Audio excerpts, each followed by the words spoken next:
Good morning, good afternoon, good evening. Feliz Navidad. I've had a fairly sizable margarita. This is the People's Voice podcast. I'm Thomas Jenkins, and I'm here in the studio with Blair. Blair, what up? This is episode 75, you guys. 75th episode. Woo! Happy 75. It's almost an octogenarian, or whatever they're called. Octogenarian? Yeah, we're almost to 80. We're going to do a really special 100th episode. But for now, this is episode 75, and this is an important episode because we have not done one since the campaign. So this is our post-election wrap-up from the primaries. And also, I want to remind you guys, very big asterisk next to this, there is a runoff on June 16th, which is 2 weeks away. June 16th, she said. It's also Tupac's birthday on June 16th, and it is a runoff, and it's very important that you show up and vote. What did he do again? Tupac, he was a rapper. Yeah, but I mean the song. Name one Tupac song. I name a bunch of Tupac songs. I'm a huge Tupac fan. My AOL Messenger screen name was Tupacalypse Now 87. Name one song. How do you want it? Okay, just checking. There's a bunch. Anybody knows me, knows where I grew up, and knows that I'm a legit Tupac fan, but that's beside the point. The point is, there's a runoff on June 16th and you need to get out and vote because there's plenty of races that are still going on, starting with our Senate race. We're down to Jared Hudson and Barry Moore.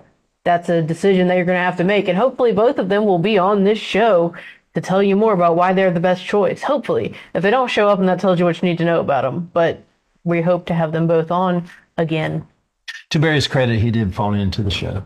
He did. And we hope to have him in person. And we hope to have Jared Hudson in person. For all of you people who think I don't like Jared Hudson, I've never met Jared Hudson, so I don't have an opinion one way or the other. Same, but I would love to have him on, and I would love for either of them to convince me that they are the best choice, because I'm very open-minded, and I want you to win my vote. Earn it. Tell me why I need to vote for you. I'm the average voter who's kind of undecided and pretty neutral. I'm a blank slate. Tell me why you deserve it. And that goes for our attorney general candidates, too. We're down to Catherine Robertson and Jay Mitchell. I don't know either of them. I've invited them both on. Hopefully they come on and convince me that they're the best person. I know neither of those names. I'm the low information voter one. So going forward, we also have PSC. We're down to Jim Ziegler and Chris Beaker. I don't need to know Chris Beaker to know that he's an incumbent and that I'm not happy with the incumbents on the PSC. Jim Ziegler came to our forum, and he's been at the Stockton Town Hall, and we've gotten to know him a little bit, and I think he's a good choice. But, hey. I can't hear Beaker and not think of the Muppet. Beep boop out there for some of you. Yeah, irrelevant, but yeah. So there's that race. We also have a runoff between Brett Garr and Tater Harris. Both of them have been on the show already, and they will be out campaigning and doing other things. So I encourage you to pay attention to that race. You have, it's going to be a close race. There's two good choices. So you're open to determining who you'd like to vote for. We should get to the hook. Yes. What's the hook besides voting on June 16th? Yeah. Well, what about Josh McKee's brother dropping in and saying outstanding reporting on our POS little brother? We'll go ahead and drop that little tidbit. So, yes, message to Judy Jr. out there. Your family has reached out and let us know lots of things. And it's not our job to, let all the skeletons out the closet. But I will say we're good judges of character. Digging up bone. There's been a lot of information relayed to us that I was like, okay, good judge of character, and everything we thought was accurate. So yeah, that's the gist of it. Actually, yeah, we're pretty on. Tired of being right all the time. So going forward, we're about to start season 3. We have 3 people who are going to be on that. Looking into season 3, we do cover Northwest Florida. So there are some Pensacola, Escambia County, Florida races going on that you need to pay close attention to. Even if you live in Alabama, these races affect us because it's directly next door, and we need to have a good relationship between our county and the neighboring county. As we've seen with the recent mess with Orange Beach and Escambia County, right? Right. So many of you that know me may know that I worked for Sheriff Chip Simmons directly, and I worked on the Homelessness Reduction Task Force in the city of Pensacola. I was a contractor for them for 2 years, helping with the homelessness issue. So when this came up that day of, I don't know if you know this, but I was on the phone with Chip. I was telling him, connecting him with different mayors throughout the region who may have had issues, and he was getting ignored, and he was getting feedback from some of them. People don't know what I do behind the scenes. I think I'm just a person out here who gets on camera and sometimes takes pictures of stuff. I don't think they understand that I went to law school and I have a very deep political background with over 17 certifications with specific political training from the Leadership Institute. But that's beside the point.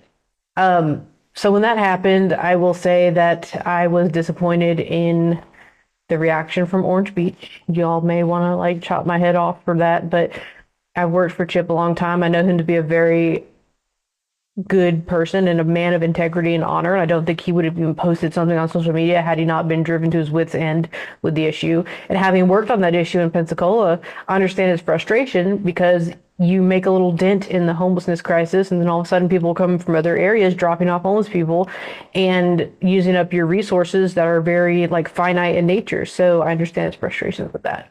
Argue in the comments below. Yeah, feel free.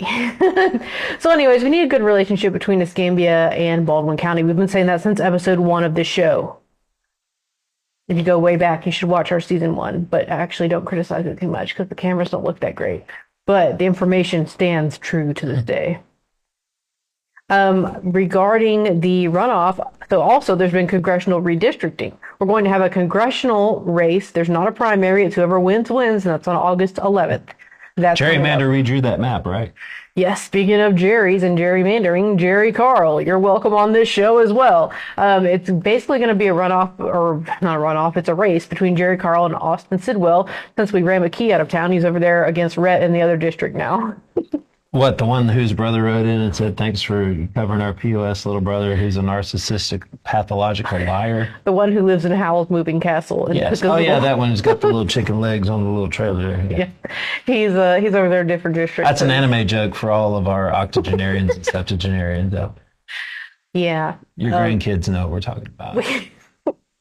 We want Jerry Carl and Austin back on the show. We want people to remember. Oh, also, we learned today there's a whole vote in Stockton on June 30th to vote on zoning. If you live in Stockton, please go vote on zoning. I think you should vote to be zoned so you don't have data centers coming in and solar farms and everything else. Right. There's a lot of votes coming up. It's not the end of the political season, really. It's the end of the main primary season, but there's a lot of stuff happening.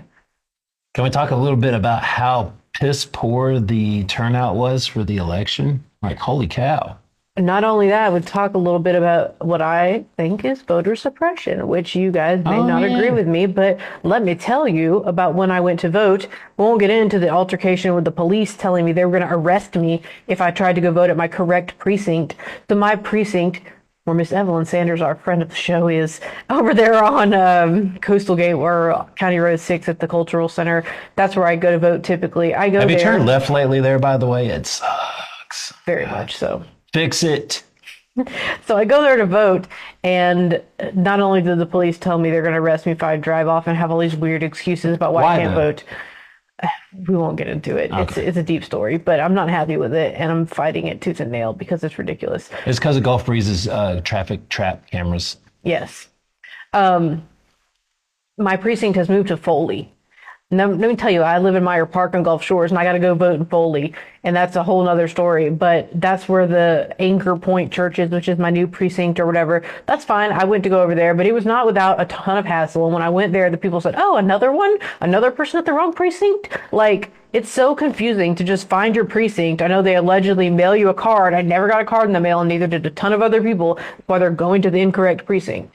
So just to clarify, the place that you went to go vote changed since just the previous election in August? Yes, it did. And there was nobody there either time. It was dead. I was the only person in voting when I finally got to my correct precinct in Foley. It was a hassle. I did it anyways because it's my civic duty, but I can see why people don't want to vote because they make it a huge headache. It needs to change. We need early voting just like Florida has. When I lived in Florida, you had like a week or two before the election. I think they do have early voting. Where they have like certain poll precincts open where you can just go vote early. I mean, don't quote me on it, but I don't think they do. I don't think they do. Argue in the comments below. They need it if they don't. They have absentee, but they don't have like a certain, like you can go to City Hall and vote early 2 weeks before. Like, I don't think there's anything like that here in Alabama. Maybe there is and I'm wrong, but they should have that if they don't, because to vote on election day is super inconvenient, especially when they move the polls all around different spots. I don't like it. Low turnout to be expected. We'll probably have an even lower turnout in the runoff. It's a shame that you people don't get off your asses and go vote because it is important. But on the other hand, I do understand because they don't make it easy. But you'll sure bitch in the comments, won't you? So speaking of bitching, let's talk about this new bridge that they brought in and how it has done F all for the traffic flow. The traffic flow is way worse with that new, this is talking about by Canal Road, by the wharf. Yeah, the new roundabout. It's awful. Whoever designed that, you must have been drunk or Must have something. margaritas. It's really bad. It is way more traffic going into Orange Beach now, just coming from like the opposite direction. I'm just waiting to merge left into somebody that has no patience and that comes right over into that right lane because they didn't think to double line right there. It's a little bit ridiculous. I also want to complain about our data infrastructure again. So my phone goes out. I have Verizon and AT&T. I have 2 cell phones. My Verizon phone goes out every single time there's a concert at the wharf because the data towers for Verizon are so overflowed. And I even had to check with Verizon and figure out what's going on. And this is what they say. When there's a lot of people in the area, you're not going to have your MMS or your data services. It all goes through SMS or you have to be on Wi-Fi or if not, you can't send messages, you can't call. It's so dumb. Any thoughts taking selfies? You need better data infrastructure here. We need a secondary Verizon tower. I don't know the solution. I'm not a freaking engineer, but I can tell you my cell phone doesn't work literally every time there's a concert and I have to switch to my AT&T phone. I shouldn't It's have not to have paradise 2 until I phones. can upload and download at super speed I shouldn't have to and have turn 2 left phones. at County Road 6. Yeah, that's impossible. You're never going to get that unless they do some cut throughs and they ain't gonna. Also, I should be able to turn left off Highway 59 into FAs. I shouldn't have to make a huge Shout out to circle. FAs. I love FAs. I shouldn't have to do this huge circle to get to FAs and get a euro. Why is it so hard? Why do I have to make this? I have to go into Walmart and then turn right again and then No get on U-turns for 59. euros. It's ridiculous. I'm not happy with that either. But yeah, what else? We're still voting on agriculture commissioner. Christina McInnes is still in the race along with Corey Hill. There's some other races. I'm trying to think of who else is out there. I think we've covered them all. Those are all the people in a Ad runoff. nauseum, really. Yeah. If you're a candidate and you want to come on the show, or if you're somebody in the community that has a, thing you want to talk about, please write us a message. We're not going to stop covering stuff because the election's over. We don't only do elections. We already have 3 episodes filmed for our next season, which begins right after this episode. So we can't wait to show those. And we hope to cover more and we hope to do more. If you have town halls, if you have issues you're passionate about, please reach out to us. We really value your opinion and want to cover it. This is the people's voice. It is our opinion. We offer people up here to give their thoughts and opinions as well. Nothing we say is, written in stone. We're just here to offer a platform and a voice. So remember that. That's right. You ain't shit if you don't come on the People's Voice podcast. That's Speaking all. from the heart. That's all I got. You got anything else? I don't. Have Okay. a Bluebell Country Day. Bye.